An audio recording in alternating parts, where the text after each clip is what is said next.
society, and I'm very pleased to be involved in today's proceedings. Thanks to Jeffrey Cameron and Jeremy Weber for engaging the CSRS in the conversation that produced this event. It's been really stimulating so far. The issue that we've been dealing with today, and that we started dealing with last night, has actually been right in the middle of the radar of the CSRS this year, and will culminate in the first of a couple of meetings of a research team that's pulled together by John Morrow, Heidi Stark, and myself to meet in December to talk about a volume on Indigenous spirituality in Canadian society. So stay tuned. That's a project we're undertaking beginning this December. It's also so lovely to see Roshan and Andre, who are previous fellows at the Centre, and really, I think, some of my teachers on what it means to think critically about Indigenous spirituality and reconciliation. So thank you for being here. This afternoon we have our 1:30 to 3 o'clock session with three speakers: Professor Gordon Christie from the University of British Columbia, Professor Hadley Freeland from the University of Alberta, and Professor Sarah Hunt from the University of British Columbia, in that order. So without further ado, please join me in welcoming the speakers, and they will have each 15 minutes as well, and we'll have an opportunity for some discussion after.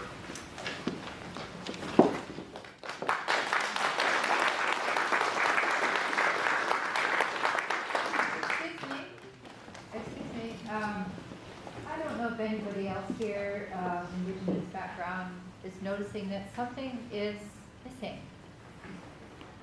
I think we have a wonderful elder here. And if somebody would kindly give him some tobacco. This is about spirituality. And we forgot the most important thing. To ask for help. I don't know. I'm not trying to interrupt this, but I just want you to remind us. And several people have made that reference. So I don't know, Bobby. Putting Bobby on the spot. I have a little piece of tobacco there. Yes, don't use tobacco on the coast. Okay. I bet you he'd accept it from me, though. Well, thank you for your suggestion. Perhaps we can rectify that after. Thank you. I'd like to say I'm very honored to be here. I'm happy to be here on the London speaking territory, people. Okay. I can hear myself, so that's important. Okay. So I just was saying I'm happy to be here. I'm honored to be here on the territory of the Esquimalt, Song, Savage peoples. And I got to begin by saying that there's no PowerPoint. That's good. I begin by saying that I am likely to offend many of you in the room with my remarks today, and I don't mean to do so, but when I'm asked to speak at events now, I'm old enough and wise enough to know that the best thing for me to do is to talk about things that I believe in or understand at this point in my personal education. So I'm going to be speaking the truth as I see it. You can disagree, obviously, and I'm probably wrong with most things I'll mention today, and you can afterwards berate me for my ignorance and clear up my confusion. So I'm going. That's okay.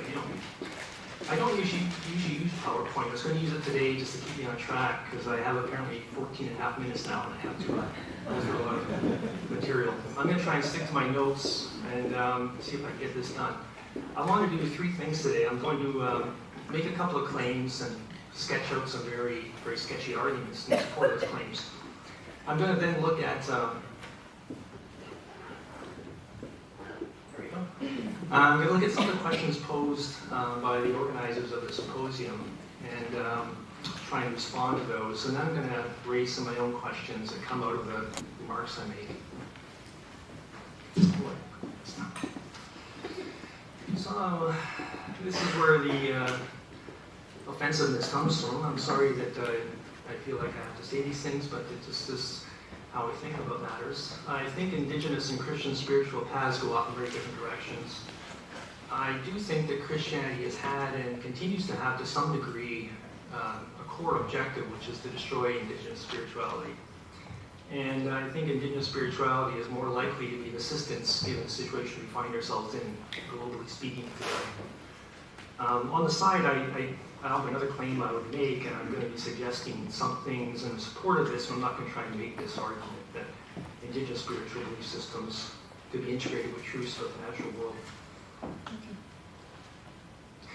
These are the questions I'm going to look at. I'm going to get back to these later, just to let you know that I have 3 questions that were posed by the organizers that I want to get around to trying to say something about at the end. I begin with this caution, very large caution to begin with. I'm not an expert about Indigenous spirituality or Christian thought, for that matter. This is just what I've gathered over 30 or 40 years of thinking about these things.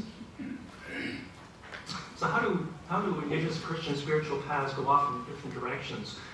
Well, when I had this call from Dean Weber to present at this conference, it gave me a chance to go through my rather large library at home. And one book stood out, Divine Glory as God is Read. It was an interesting book to go back to. I think it's been about 30 years since I last read this. There's some really crazy stuff in the middle of this book. If you ever have read this, you'd know this. Otherwise, pick it up and look through. About chapter 5 or 6, it starts getting some really crazy things. But around that, the beginning part, the end part, he has some very interesting things to say about how Christian thought and Indigenous spirituality say very different things. His distinction is tied to the way in which sacred meaning comes out of either time or place. And his claim is that Christian spirituality is connecting sacred meaning or spiritual meaning to time, whereas Indigenous systems always tie sacred meanings to place. I just introduce this as a way of differentiating between Christian and Indigenous spiritual paths. I'm going to actually focus on something else. But this is an interesting entry point into my discussion. By saying that sacred meaning is tied to time, he makes the argument that there are certain events that are at the core of a Christian worldview, in particular the fall of man, the resurrection, and then the second coming. And these give meaning to everything else. All of history is then conceived of in terms of these events. All these events sort of give meaning to all the other events in human history. And all of our existence is given meaning through these particular events in time. And the passage of time is something that is core to Christian theology. Indigenous systems, so we heard a few people last day or so, last night with Val and John, this morning with Heidi and others, speaking to the way in which Indigenous systems tend to find meaning to place. There are creation stories common across Turtle Island. Almost all Indigenous peoples have creation stories. I'm actually not sure that all do, because I've looked hard in my part of the world, the Western Arctic, and it's difficult to find anything that looks like a creation story up there. But these creation stories don't function the same way that the Christian creation story does. They don't function to give meaning to particular events in time.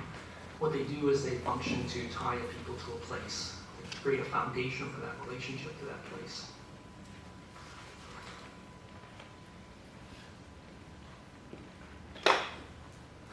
My remarks are going to be along a different dimension. I'm going to differentiate between Christian thought and Indigenous spirituality on the basis focus on the human versus the natural world.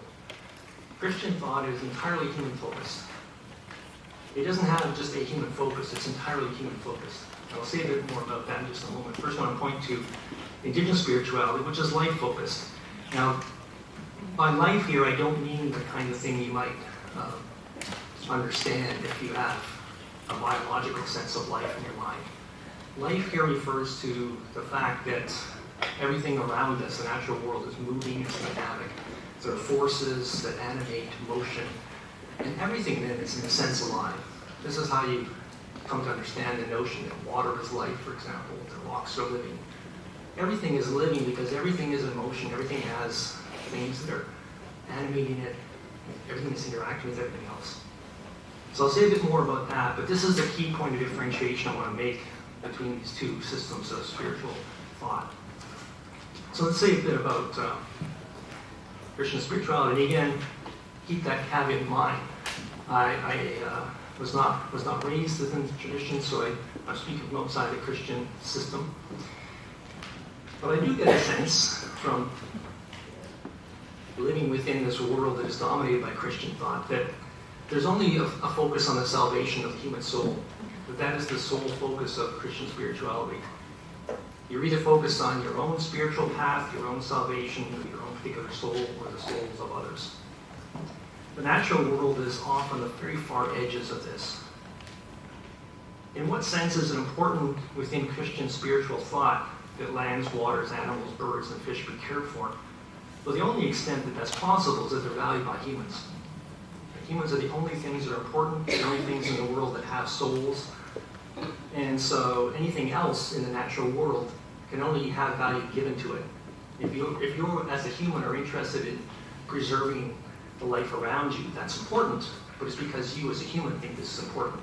There's nothing of value in the animals, in the plants, in the world. Now I'm going to egregiously generalize about Indigenous spirituality. There are many different forms of Indigenous spirituality across Turtle Island and really around the world that go to other parts of the world where Indigenous peoples maintain connections to their spiritual paths. But I'm going to make two claims that I think capture fairly common beliefs across Turtle Island. First of all, there's this understanding that all life is related to all life. And again, by life here, I mean the kind of understanding I presented a few minutes ago. And the language is usually used as that of kinship relationships. The second belief that's fairly common across Turtle Island is that one's personal spiritual path must take account of the mind, body, emotions, and spirit. Now, the first claim I've said something about already. I could say a bit more about that, but I realize time is ticking away here. So I'm going to focus on the second and say a bit about this. There's a way of thinking about this understanding which is common across many Indigenous communities that, again, separates this from Christian spirituality. If you don't think that the only thing of value is the soul, then you can have an entirely different understanding of what a self is. So you think of yourself for a minute and think of what it is that makes you who you are. As an Indigenous person, if you follow an Indigenous spiritual path, you think that there are four things that come together to make you who you are. It's not just your spirit, there's also your body. Your body is a part of you. It's a natural part of you, it's a good part of you. Now, there are many ways in which you can distinguish Indigenous spirituality from Christian spirituality. Another one is present there. In Christian spirituality, the natural world in some understandings is depraved, it's the source of temptation, it's part of you. Your body is the part of you that creates problems. Right? In the Indigenous world, the body is just a part of you. It's a natural part of you. It's just part of who you are. The same with your emotions, your mind. There are all these elements of your personality, your thoughts, your feelings, your intentions, your desires. These are all just a natural part of you. And all these go together to make up who you are, and they're all part of the thing you think about as you consider what kind of path you want to follow as a spiritual being, not just your soul. Going on to the second claim, and I'm probably offended many of you already, but this is where it gets more offensive. 5 minutes. I didn't see that. Okay.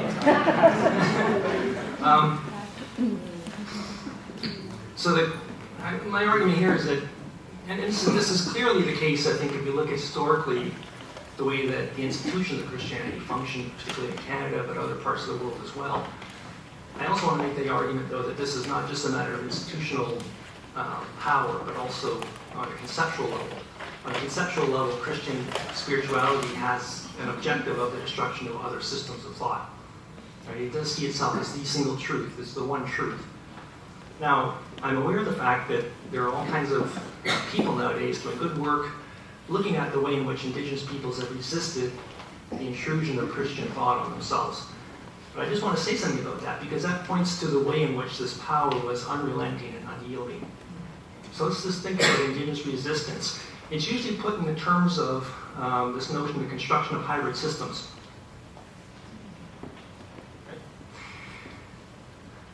So in the last several centuries, Indigenous peoples in Canada had to accommodate themselves to the unrelenting, oppressive presence of Christian thought within their communities.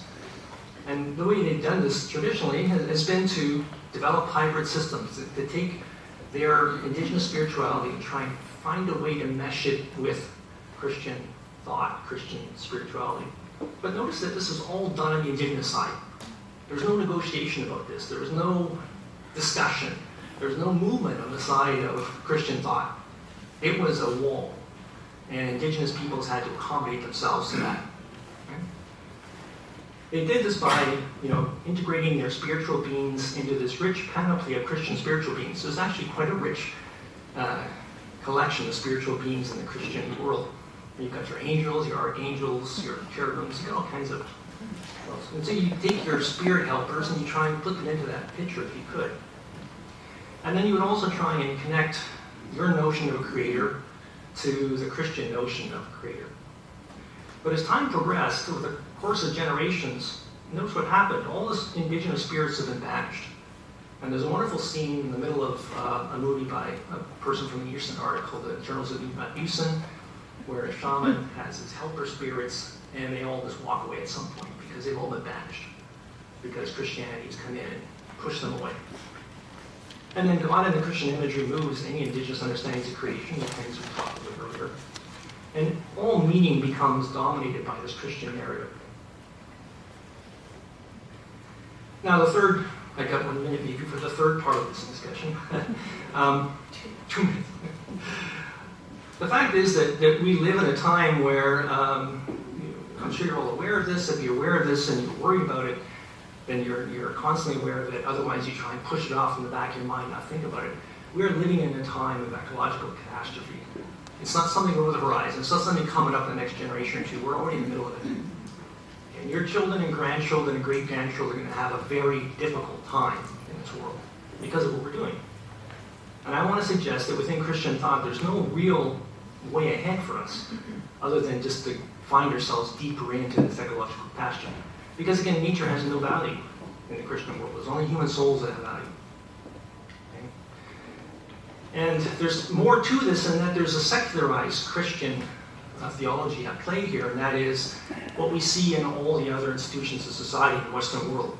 So for example, within liberal ideology, within the domain of human rights, all these things are built up on the same foundation, this notion that only humans have value. Right? So, for example, human rights. They're human rights. You notice that? And it's very difficult to fit anything other than the human into human rights. The struggle has been to get all humans into the package. Okay, so wrapping up that, I'm going to respond to some of the questions posed. I'm going to actually skip by this one because the third question I was going to respond to, there it is. Do spiritual perspectives help us understand the relationship between healing harm suffered and achieving justice? I want to say about this because this struck me as an odd question because it presupposes so much. What exactly are the harms that we're thinking about here? From a Christian perspective, there's been no harm wrought on indigenous people through the destruction of their forms of spirituality. At best, their forms of spirituality were mistaken beliefs, right, at best. At worst, they were the product of evil forces in the world. So whichever your understanding was, getting rid of them was a good thing. So if we're thinking about healing harms, are we thinking about the fact that there's no sense of any harm done to indigenous spirituality from a Christian perspective? The same thing could be applied to injustice. What would the injustice be here? Typically, injustice in our world, in a Western system, is injustice to the ability. Injustice happens when individual people are prevented from pursuing their own ends.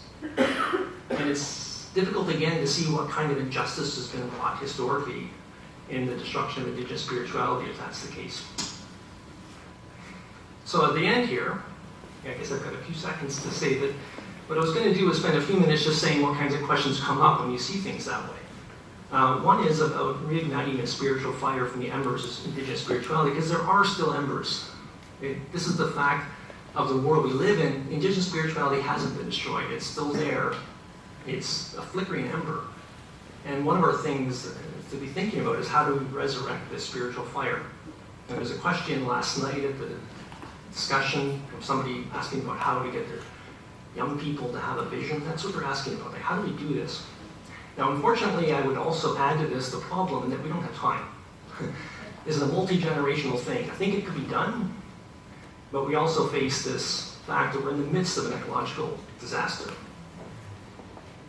And so the second question, I also wonder, how can we globally create some sense that we all live in kin relations with all life? And again, that's really, in some sense, more important, because this is a global problem. But again, I think it's something we should be thinking about. I don't know how we do it, given the time frame. The last three questions here I'll just put together and just as a set of questions that were more directed toward the kinds of things we're supposed to be talking about today. How do you get Christian thought to move at all? Given that it hasn't moved for the first 3 or 4 centuries of interaction between Indigenous spirituality and Christian spirituality, it's been an immovable block. Like, how do you get it to move at all? How do you get it to move away from the idea that there's just the human soul that's important, nothing else? And then the other question is going to lead on from that. If you could imagine it moving at all, how far could it move?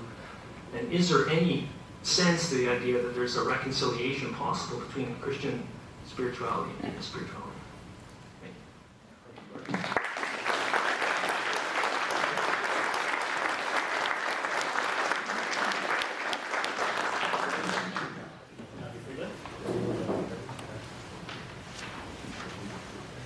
So is this working? No, Yeah. Yeah? It's working. Yes. Okay, it's good. Okay, so I just want to also acknowledge the territory and say that I commit to walking gently here and hopefully do no harm. I am a non-Indigenous scholar who lives and is really deeply related within a Cree community. And so I often feel a bit as if there are sometimes 2 self-complete worlds, and you walk out of one and you zip it up, and you walk out to the other and you unzip it. And I've spent a lot of time in the last little while, and particularly as the Indigenous Law Degree program is becoming a reality, is thinking about how you could possibly keep both of those worlds unzipped, and what happens when you start to have fruitful engagement between those 2 spaces. So I was thinking, Gordon was talking about time and place, and I'm going to talk a little bit about space. And I thought I would do it by reading a little poem and telling 2 short stories, and if I have time left, talk about the poet. So the poem is by Mary Oliver, and she says, "Truly we live with mysteries too marvelous to be understood. How grass can be nourishing in mouths of lambs. How rivers and stones are forever in allegiance with gravity, while we ourselves dream of rising. How 2 hands touch and the bonds will never be broken. How people come from delight or the scars of damage to the comfort of a poem. Let me keep my distance always from those who think they have the answers. Let me keep company always with those who say, 'Look,' and laugh in astonishment and bow their heads." Now that probably sums up my talk, and I could just stop, but I'm an academic. So I'll keep going. So I'll tell you the first story.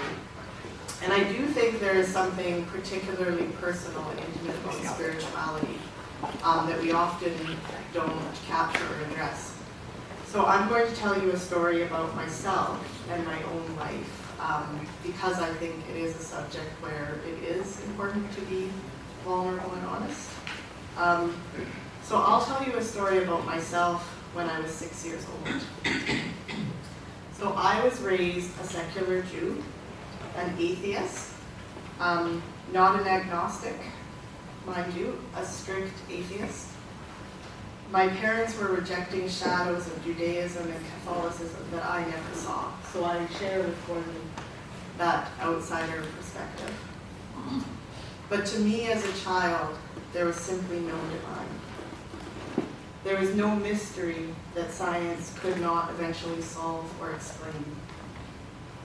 And I was taught that organized religion was the opiate for the masses. There's a little Marxism, I think, in my parents' teachings too. But I was also raised in a small Alberta town in the 1980s where Christianity was a massive social fact. It was a given and it was a moral expectation. And this led to many interesting interactions, or rather altercations. And I will tell you about one today. So just keeping in mind I'm 6, you guys. This was an era where the Lord's Prayer was still recited at the beginning of every school day. And I was always visibly excused. At recess one day, a group of girls in my class surrounded me and began to interrogate me about whether I believed in God.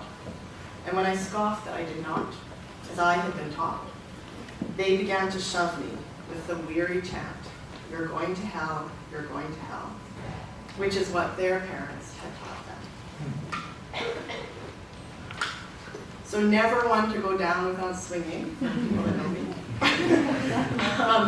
I locked eyes with the ringleader, a little girl with blonde ringlets whose name was Stacy. She must have been very loud. She was always very loud. And I scoffed, "Where is your God? Where is your heaven?"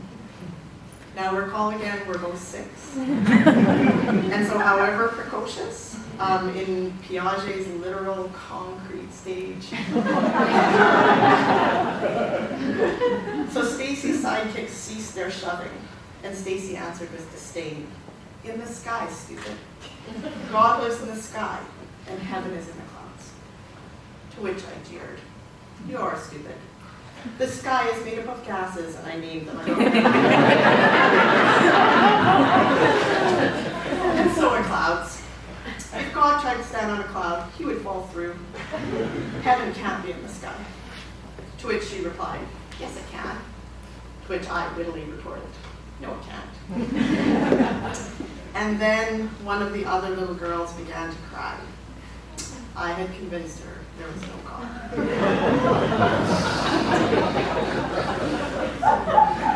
There was quite a parents' meeting after that. That's another story. So here's story number 2, and we'll fast forward several decades.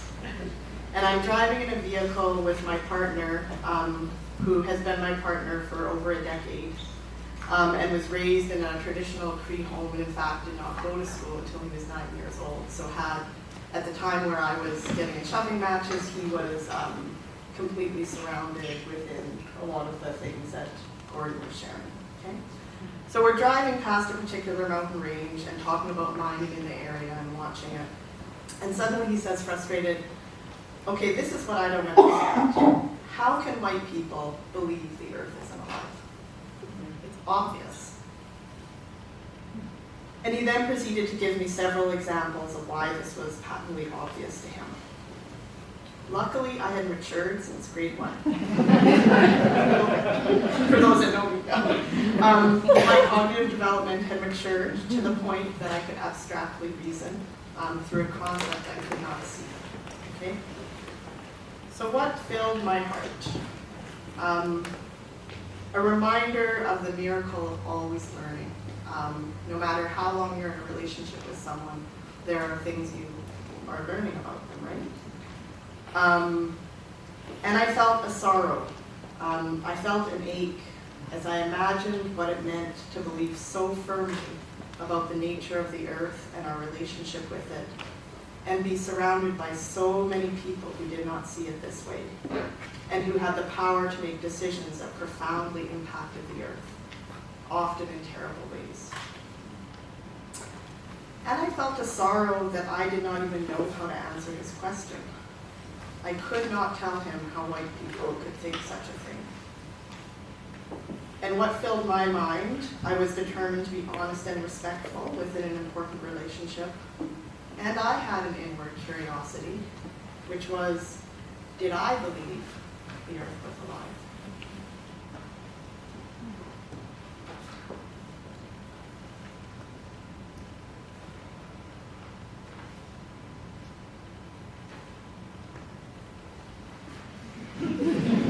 Interesting question.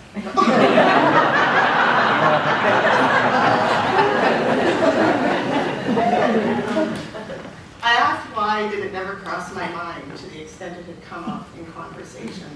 And I did have a flood of memories from school classes where I had been shown pictures of cross-sections of the earth and made to memorize the names of the layers, and somehow implicitly saw it as a dead thing, an object, not a subject with agency and life. The biological features I had somewhere learned were integral to being alive, to life itself, were not ones I could connect to the earth. So all I said was, I don't know. And I tell you these stories because I'm often reminded of each when we start to engage with spiritual and sacred aspects of Indigenous legal traditions, which I do a lot of work with. What do we do when we are presented, when we are no longer 6, and we are presented with assertions of the invisible, the infinite, the intrinsic, the inviolable, that we cannot understand or that go beyond our worldview? How do we engage in reasoned dialogue when we have been taught by authority figures we trust that the other party's premises are fundamentally unreasonable or even false? And I think there's no question that historically and presently there are immense power imbalances, and this has led to impasses where certain reasoning is never engaged with as reasons. And judgments are reached in political arenas, in court cases, and everyday decisions that proceed without engaging with essential aspects of someone else's beliefs and thoughts, or simply failing to give due weight due to misunderstandings. And Perot pointed this out this morning, outright ridicule or moral censure. And again, as Perot pointed out this morning, this occurs within Indigenous communities as well, where there are good-hearted people who believe the way out of unfathomable social suffering is to internalize the desacralization, to forget, to reject, to embrace a colonial belief system and way of life. So it is not even simply Indigenous and non-Indigenous that we're talking about. So again and again, I reflect that the biggest barrier for people to deeply engage with these questions is not what people don't know, but what they think they do. There's not a space for genuine unknowing, where we can consider the very real possibility that we are missing something, that our received knowledge does not encompass all that there is. And this is not just about Indigenous laws or Indigenous traditions. This is received knowledge that soaks in from day-to-day life. It's in textbooks, it's on the news, it's in media and social media. So for example, when we look at statistics of steadily rising rates of child apprehensions or terrible victimizations, and I ask my students, what's happening here? What's going on? And people will give answers. Intergenerational trauma, X, Y, and Z, as if they're definitive and capture it all. And what we don't talk about is the sacredness or intrinsic worth of each child, or the collective loss of a unique individual with immeasurable value. And I see that in my nieces and nephews, who do not believe or see their own deep value, or the value of their parents and grandparents and cultural inheritance. And I see it when they reach out to professionals for help. So I've come to the point where I think we need, in an imperfect and messy present, to stop trying to convince one another, but to be able to find a way to hold and be together in a space of not knowing. We can rationalize anything, and I think we've seen the history of that. If we are convinced, we are capable of knowing all. The resacralization is not necessarily the desecularization of public places. It's reclaiming the sacredness of each other, of the other. It's to see each other as intrinsically valuable, to see each other as whole people, as Gordon talked about. So the question I ask and put to you is, when we are teaching, when we are learning, what are the conditions for staying with a space of non-knowing, to sit in that discomfort, rather than rush to the familiar or to the new, in a way that does not merely mimic genuine belief, but also does not implicitly or explicitly dismiss that belief or abandon our own, that does not seek to erase or replace, and does not push our beliefs on somebody else. In the university context, we are used to imparting knowledge, but how do we impart this equally important not knowing?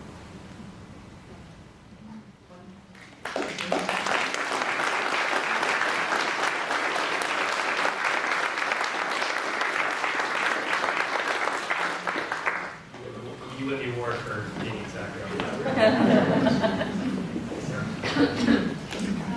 So Gila Kasla, I want to first recognize that I'm a visitor here in Lekwungen Territories. I grew up on the Songhees Reserve, just over that way, and have been very grateful to be a visitor here and to have extended kinship relations with Lekwungen people. So I just want to recognize, as we do, that I'm speaking here as a guest. I'm Kwagil from the Kwakwakiwak people from southeast of what's called Fort Rupert on the northern part of Vancouver Island. I'm also Tlingit from what's now known as Alaska through my great-great-grandmother Anisaga, and I'm also Ukrainian and English on my mom's side. And I'm just very grateful to be part of this conversation. These questions about not knowing are questions that I pose to my students a lot, especially in thinking about what it means to decolonize and sort of, as academics especially, or in the academy, there's this rush to claim and to know and to speak with certainty. And so I appreciate what the others before me have said, and to allow for this not knowing. I wish I was more comfortable with not knowing in this moment, and so although I have some notes, I also have written notes. Hopefully you'll forgive me as I kind of move between the two. Because I did prepare a talk, but then as I've been listening, I've been thinking about kind of what I want to contribute today and kind of where to begin. And part of me is feeling quite emotional, which I'm not sure why, so it feels like a very calm place to feel vulnerable, as you just said, so I might cry, so sorry about that. That's actually the most uncomfortable thing for me to do when I'm in public, so here's me being uncomfortable in front of all of you. Yeah, so I guess, for me, I want to, I always start with my work, which has largely been around issues of violence. I think it's because you were talking about children, so that's partly where my emotion comes from. Is to think about who's not here. And my work has been for a long time about violence in our communities, and really started actually here at this very place at UVic when I was an undergrad, when a cousin of mine took her own life. And I say this because I'm sharing this because this is about kind of grappling, I think, with questions of reconciliation. And for me, I'm still at the T part of the TRC, which is thinking about and sitting with the truth. And the really challenging questions of grappling with the truthful manifestations of colonization in our everyday lives, in our homes, in our families, and our communities. And so for me, when I think about these kinds of spaces where we're talking about what reconciliation means, I do think about who's not here, not only those who have passed, but also people who maybe don't see that this is a space where they would be welcome, or that is speaking about their concerns or their lives.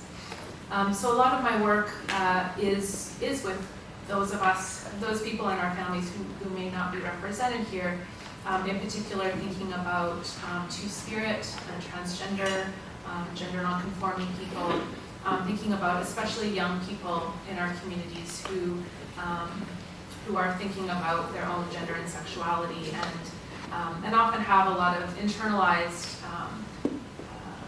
messages coming from colonization that impact how they can be in the world and how that manifests in how they feel about what's possible for them in our communities. So I want to talk a little bit today about, I call this kind of gendering the T of the TRC, but thinking about the real centrality of gender in the truths that we have to grapple with, and the role of how I see kind of the sacred and the spiritual as part of that. So I want to talk a little bit about, when I was at the Truth and Reconciliation hearings here in Victoria, a lot of my family members took part, and I really heard, as I'm sure many of us did, some really difficult truths being shared, many of which hadn't really been articulated, or those stories had not been told for a long time. So really this opening up of truths that need to come to the surface. But there are still a lot of truths that we can't name in our communities, and that we have a difficult time talking about. And I do think that that the role of gender in kind of the way that colonization is manifested through residential schools, as well as through the Indian Act, are key, and are really tied up with some of the Christian teachings, actually, that Gordon talked about earlier, about sort of shame about our bodies, and also certain ways of seeing, proper ways of acting that are very gendered, that really work to interrupt and disrupt and displace a lot of our own teachings about gender. And so before I talk a little bit more about the impacts of colonization and how that's manifested, I want to start by thinking about what exists here and what existed here and on the coast within our own cultures and communities in relation to gender roles and responsibilities. So when I think about my own community, I think about a lot of the roles that we have, cultural roles, some of which are spiritual. I think we're all kind of have spiritual roles, but are not necessarily about men do this and women do that, but are more about the people who harvest the salmon, the people who smoke the salmon, the people who carry stories and teachings about the spiritual relationship we have to the salmon, the relatives we have who carry our songs. Not all of us have that knowledge. There are certain people who are singers, certain people who are speakers in our big houses. Part of my tears is I'm not one of them, because I'm not I'm less comfortable speaking publicly. So there are people who take up that speaker role and who are trained and carry the knowledge intergenerationally to do that. There are also people who there's a kind of role that loosely translates to being kind of chief boosters, the people who hold up our chiefs. And those are largely women who are trained from birth to carry all of the knowledge that our chiefs need to make decisions and to properly represent our nation. And so these roles are, I think, show us kind of the diversity that we have within our communities that is necessary for the maintenance of our culture. And a lot of that is, our cultural teachings, as well as the concrete practices of living and being as Kwakwaka'wakw people, requires that diversity of knowledge, that we take up all of these different roles, that there's not just one right way to behave, but all of these diverse kind of types of people that are needed in our communities. And I'm saying this in part because now the words we have for gender, even those for gender diversity, think about two-spirit or transgender or gender diversity, I don't know if we have those words in Kwakwaka'wakw because of the impacts of colonization in part. I've had to look for these other ways in which I see gender roles being taken up, and two-spirit is a term that has been created to talk about people who have both masculine and feminine spirits, connections to those realms. But that is a term that's kind of a broad, pan-Indigenous kind of word. It's not necessarily culturally specific to here, and so there's a lot of questions about kind of what our terms are. I think of a friend of mine, Gordon Dufresne, who was a student here. He passed away some years ago, who was two-spirit and talked about the teachings in his Coast Salish culture that there were 6 genders, and that his role was to be a storyteller as one of those roles. So just to say that there's a lot of diverse teachings within our communities that we have to look for, and these are some of mine that I have found. And so colonization, has really. I don't know where I'm at time-wise. I just realized I should have my watch on.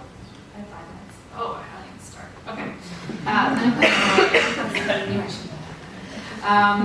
I was just needing something to hold on to. They're feeling a little emotional on people.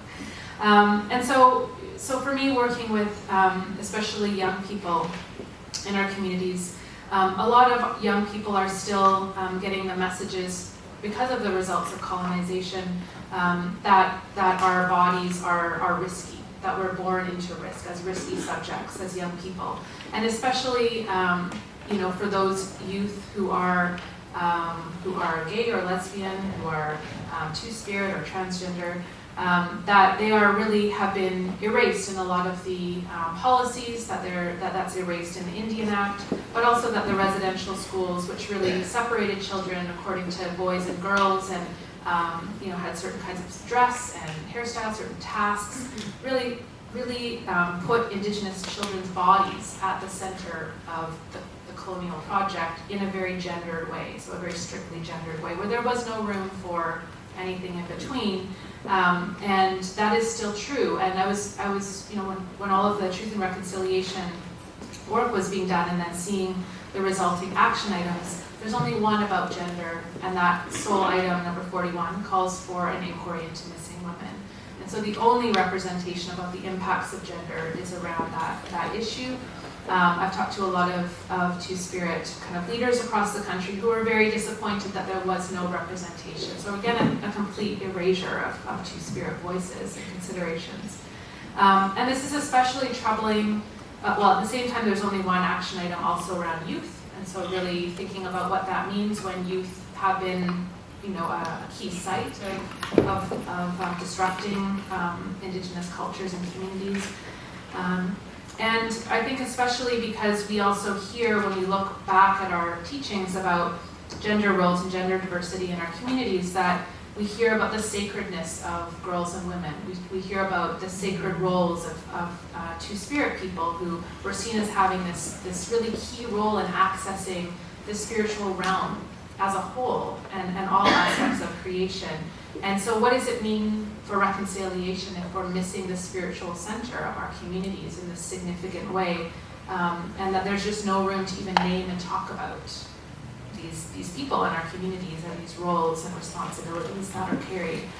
And so for myself, again, looking at our culture for answers, we talk about teachings around how we the earth as sacred, but that also comes through in our kind of spirit guides that move between worlds, and transformation figures here on the coast, and especially I'll speak for myself as a Kwagil person, is all about transformation. It's moving between worlds, the spirit realm and this world, the undersea world and the world of humans, the sky world and this world.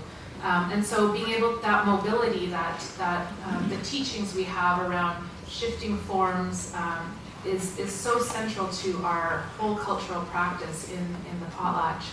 And that is, for me, is it gives me, again, sort of this sense that if we can't really come to terms with how we include and put at the center those members of our communities who might also embody some of those teachings, what does that mean for the possibility for reconciliation and the spiritual well-being of our communities? And when I'm at the, at home, at potlatches, or just, I was just home for a funeral, that there are so many, there's just a lot of queer people in my family. I guess that's what it comes down to, who are not included at so many decision-making tables, who are not considered.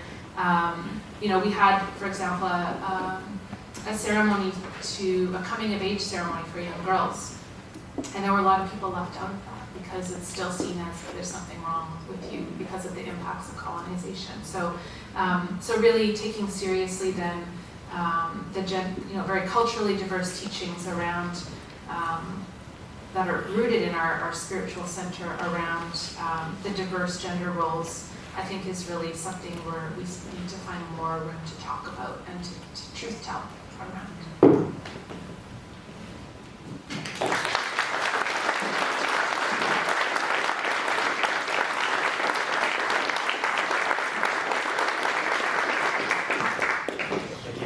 Thank you for 3 very good presentations. We now have about 40 minutes or so, 35, 40 minutes for some questions and conversation. There are 2 microphones here.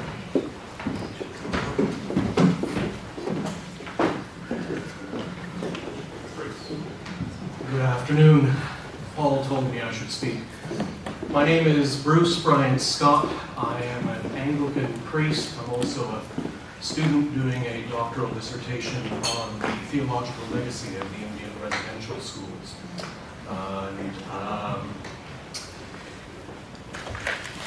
Few thoughts and a few comments. Professor, thank you very much for your comments. You may have thought you may have been offending people, but I think perhaps the most useful thing for Christians to hear today, amongst many other things, are the critiques that come from Indigenous peoples of the past 5 centuries of colonization and imperialism. For too long, we've had monological discourse on our side, and we need to hear those criticisms, the anger, the truth, and the calls for justice. I'm entitling my dissertation Unsettling Theology. And in a similar way to the way in which queer theory is disruptive, it is being applied to a whole bunch of different disciplines, so I would say the Indigenous critique of Western society and Christian religion in particular is disruptive. And we need those of us who come from Euro-Canadian backgrounds. All my ancestors were poor, pious Presbyterians from Scotland. We need to be unsettled. We need to be unsettled we need to learn how to be decolonized, because we're colonists who aren't going home. We need to be unsettled because we need to hear the calls. So I thank you for your remarks. The interesting thing I find about all of this is that what we are engaged here is very subversive, in the sense that our society has really privatized religion and spirituality. It's something which we are not supposed to talk about. Part of this, I think, is the reaction at a societal level, particularly by leaders from Quebec to the great power of the Roman Catholic Church in the past, and a desire to keep religion out of politics. And yet what I'm hearing through a number of the speakers, but 3 of you as well, is the necessity of recognizing the sacred in Indigenous law and what it might have to say to the various crises that we have in our society and our world. And yet, we've got a whole bunch of things, maybe they're derived from Christianity, maybe they're just derived from Anglo-Saxon tradition, that are considered to be very sacred in our civil religion. The sacredness of fee simple title. The sacredness of the sovereignty of the crown. Where the heck does the crown get its, authority? It's unquestioned in law, and yet there it is. The sacredness of the autonomy of the individual. All of those, the sacredness of the principles of natural justice. All of these things that seem to come out of our Western society, whether you're religious or not, spiritual or not, it seems to me that we will grasp onto those for dear, dear life. And people will fight tooth and claw before they let go of them. So I'm sort of wondering if maybe you folks might want to comment about the importance of these kinds of critiques, and also about the subversive nature of what we're talking about.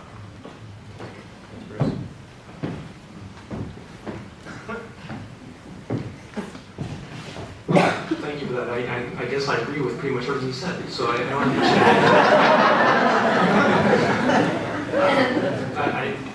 As you were getting into your discussion of keeping religion separate from politics, I was thinking of making just the remarks you made past that point about how, if you look into the Canadian legal system and Canadian politics, there's a tremendous amount that's mysterious. You know, in the same way that people might think Indigenous law would be mysterious because there's some spiritual element to it. And there's just so much within Canadian law and politics that you just stop for a moment and think about it. You wonder, why is it that way? I mean, what is it about the human, for example, that generates human rights? I mean, so much of our curriculum in law school is about rights, and human rights are a big part of that, of course, because that's really the heart of it. But what is it about the human that generates this thing we call human rights? And you point the autonomy of the human. This is pushing the question back. Go further. What is that? What is this mysterious thing? Again, we come back to, I suggest, an underpinning in a history in the West that takes some Christian theology from the Middle Ages and pulls it up into Enlightenment. And you end up with this notion which is secularized, but it's really religious at heart. I mean, it's the same thing. Humans are the only important things in the world because we have these things called rights. If you think about it, you just wonder, where do these things come from? What's their nature?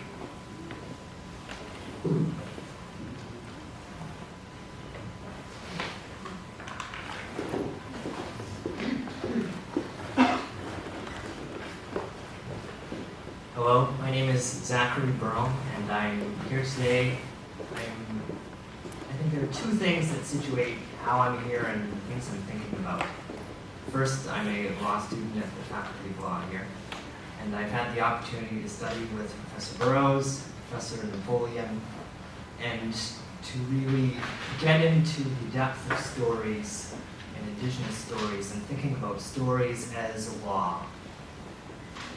And then I'm also here as a youth minister. I work at Oak Bay United Church. And there too, I work with stories. And most of my work I see as one of storytelling. And one of the things that I've found as I go through law school and I hear different stories and think about the principles in them and the legal principles that are Western legal tradition doesn't think of as legal principles, I see similar stories in the stories that I share with my youth. When I tell the creation story, it's also a story in which humans come at the end. And we hear after each day that each thing created was good. And at the end, it was the whole, the balance in the whole that was very good. And then we talk about the garden and the breakdown in relationships between humans and creation and humans and God. And then we tell the story of the flood, which I've heard many different ways from many different cultures. It seems we all share a story in which there was this breakdown in relationships, and there was an uncreation and a recreation. But the story which I hold most dear is the story of Job. The story of a man who loses everything, who asks the tough questions of why do bad things happen when it seems there's no reason for it. And the answer he gets is one that gets to the crux of what you were talking about the unknowability. He gets a lengthy poem about creation. He gets, the line is used, did you break the waters forth from the womb? Did you tell the ocean, this far you can go and no further? And so when I hear these stories from other people, and when I tell these stories again in new ways, I wonder how it is that when we both share these stories, how did we end up telling them in a way that was one of domination and ultimately colonialism? And I wonder, in response to Professor Christie, whether perhaps we ought to be asking those kinds of questions and asking, how did we end up taking this path, rather than thinking of it as one where we had to take this path and they are inevitably opposed. Perhaps the way forward is to see how we ended up where we are today and how we could carry forward both of our stories and to see the common questions, and the way in which they encourage us to live in relationship to unknowability and that sort of discomfort. Thank you.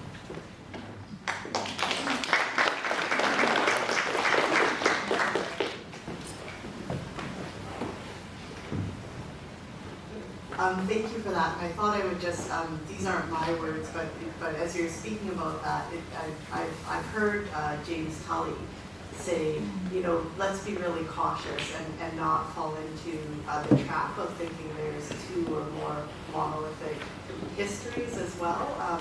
And he goes through and says, no, we've had these voices, we've had these hearts. I mean, I think of St. Francis of Assisi, right?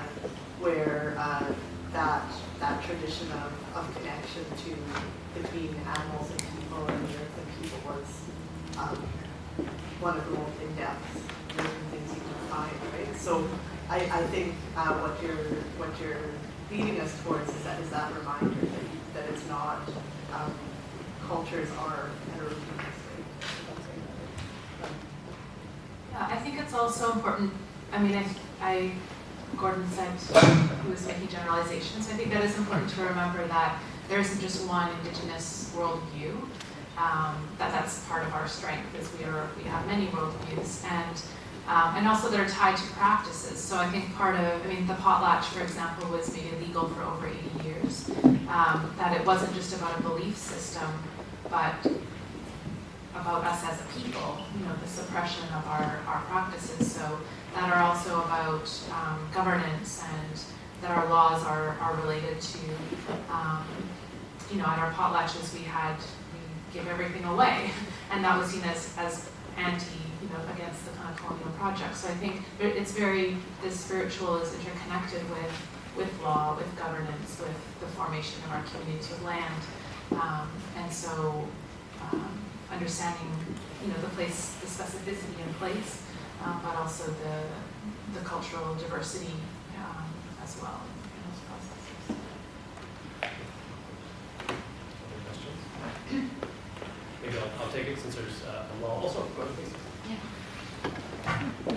Okay, I just wanted to comment on a little bit on Indigenous worldviews, and when I think about, you know, how complex the problems are that we face today. An unprecedented time in history where we're teetering on the very edge of our own self-destruction. And what I go back to is what I was taught, and just to remind myself that in every Indigenous language on this earth, there is a statement for we are all connected in every single Indigenous language. So it calls me to the place of recognizing within our humanity there is also nobility.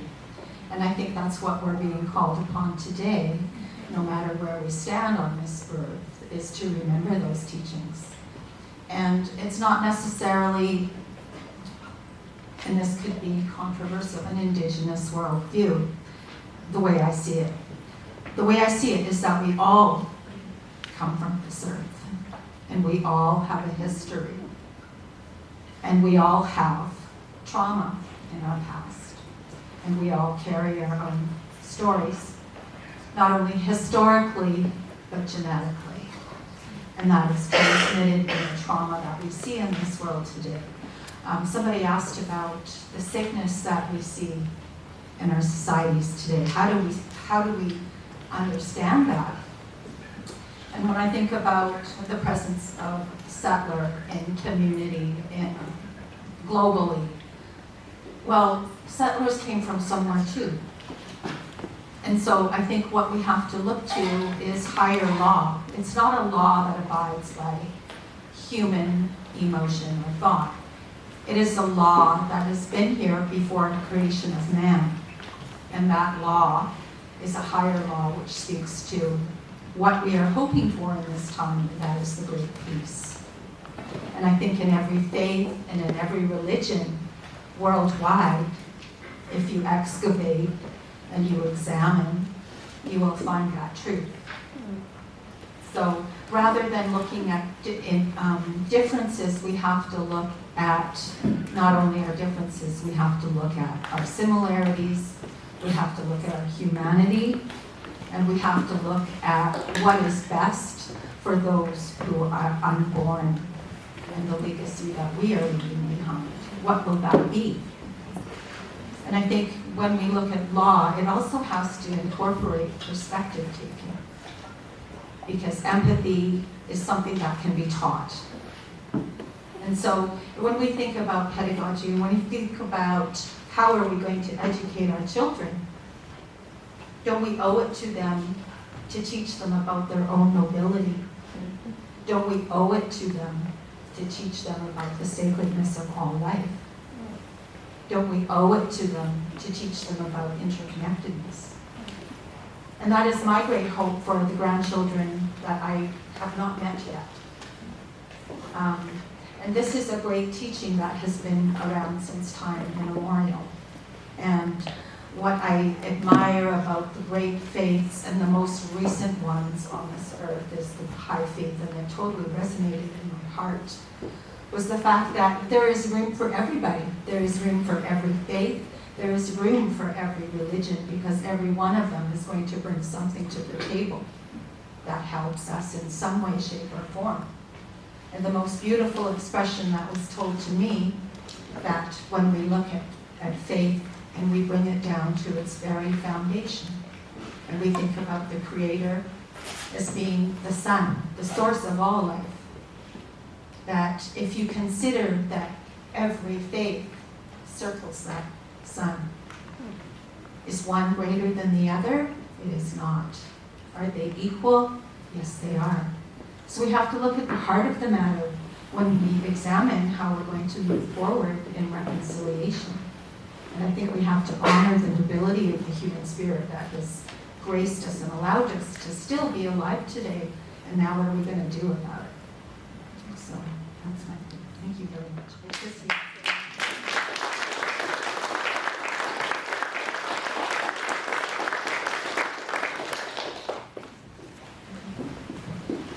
Sabrina. Thank you for that. My name is Mayan Slobodian. I'm really grateful to be here, grateful to hear the speakers, grateful to be on this land. I had a question, I think that's just wanting to hear more from something Sarah just touched on, which has to do with this general question around the division of materiality and spirituality, which we've been touching on. And I think, one of the things before the TRC final report, I really think until the final report came out and was printed, there was a broad narrative about residential schools that they were Christianizing, they were civilizing. And I think one of the things about the TRC that I personally really valued and found useful in it is how it did talk about institutions, that this was about destroying economies and legal systems and things like that. And I think that's really something that gave it teeth. And we can have this tendency sometimes when a change, especially progressive change happens, then we'll say, but why aren't we talking about this? So why are we talking about spirituality? Well, forgetting why we're not. There was a reason, because we wanted to talk about what was destroyed. It wasn't in the communities. And so I'm wondering, instead of kind of just going back to spirituality, how we can take the lesson, and I think from what Sarah just said, seeing the connection, between the material. The way that John Burroughs explained the Kootenai decision last night, I thought was so great, because it just showed this trap that the people were stuck saying, we have freedom of religion and we have our Aboriginal rights. That these two things should be separate, is precisely puts a point on the problem. So I'm just wondering, and also you and Sarah and also Gordon, I think you touched on this, that the idea even of granting a river personhood is a problem if we don't really value persons yet. So I'm wondering also in this era where, we have so much space, I think, I do worry about quiet suspicion, quiet conservatism. And so I worry myself about making sure that we are making concrete changes, and with apologies to Roshan, that maybe we can instrumentalize kind of reconciliation a bit to make sure that we are getting some hard things for the future. So I just wondered if you guys had some ideas of how we can do that, how we can have some concrete expressions of this, bringing the two together.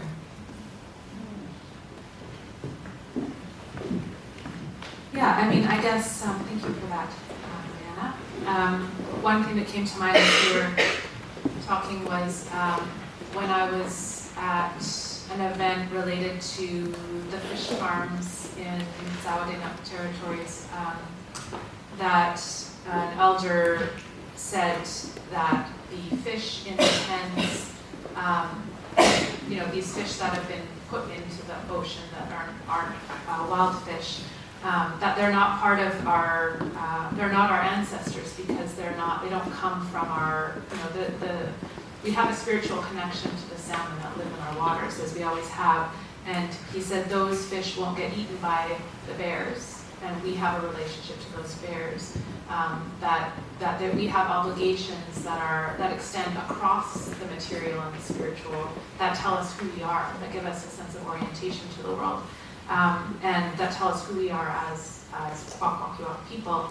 And I hadn't made that connection to the spiritual dimension of governance, I guess, of those waters as being core to why there is such a push to have a role in decision making about the presence of fish farms in our territories. So I think even allowing for thinking about what Indigenous forms of law and governance mean in this place in particular always has a spiritual dimension, and that our laws arise from that spiritual obligation that they're materialized and lived and expressed. That's how they're given meaning, is through living them.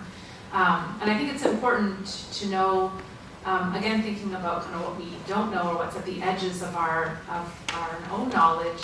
And I often I just think everybody knows about what happens at a potlatch, or when you have salmon or you have grease, what that means and what that feels like and how horrible it smells and yet how good it tastes and all of these things. So I think that, and so for myself, my understanding of when I think about whether it's the struggle over fish farms, whether it's about the revitalization of our art and culture, which was also illegal for so long.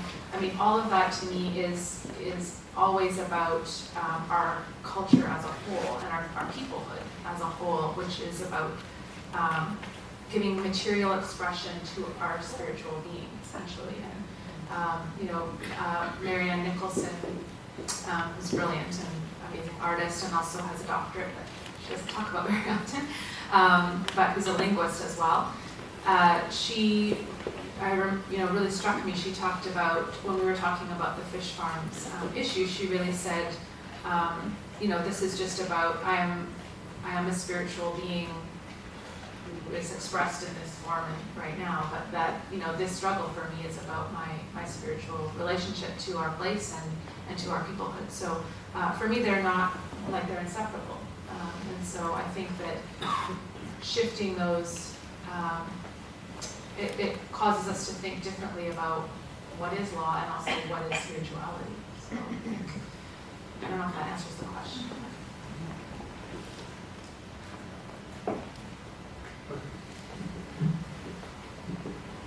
My apologies, I'm going to make very different sets of remarks in response to the questions that were asked. So two things I just want to mention or note, and they're going to seem as though they're going in different directions. I think they're actually two sides of a coin. First, I want to say a little bit about the Naha decision, and I saw Troy here earlier.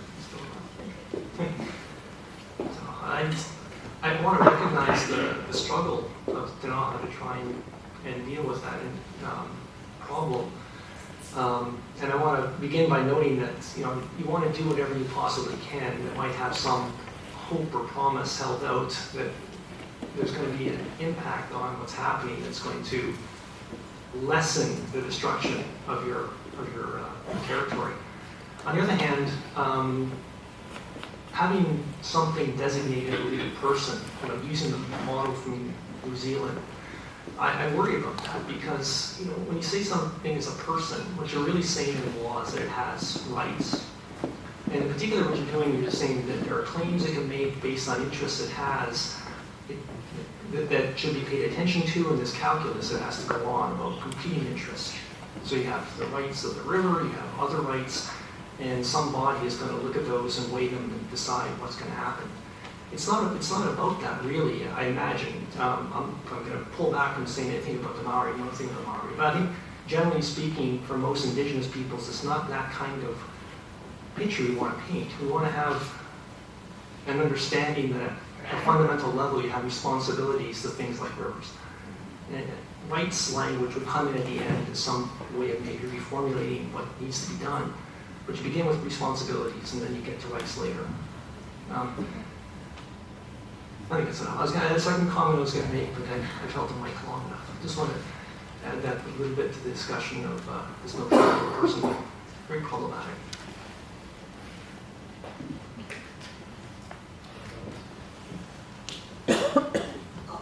I'll just pick up on the Tana decision, and I mean, one thing, if we're concretely imagining what things might look like differently if we were, if we had all of the recommendations for the TRC have been implemented. One, I think, just in the legal realm, would be imagining when the Tanaha case is described, something that seems to get missed is the idea that there was a specific person recognized within the community who held specific knowledge, and that process had happened, and that person had shared knowledge, and there were those responsibilities and obligations and process that was in place. And perhaps that's something, if that had been recognized and engaged with, legal system to legal system, process to process, and engaged with in that deep transsystemic way, you could very well have reached a different result in that case that wouldn't necessarily require personhood, right? But that would require that deep engagement with legal systems, and maybe that's where we need to get to in lots of different levels, deep engagement and real. Can I pose a question? You had this really nice sort of formula. You said, how do we imagine Indigenous claims being engaged by systems? And Indigenous claims often involve infinite, intrinsic, invisible, and inviolable. Is that, are those the four I's? Yeah. So I wonder, can you imagine the way in which the existing legal order, sort of dominant legal order, if you will, could engage more creatively, more productively in engaging in claims that are finite, extrinsic, visible, and viable, or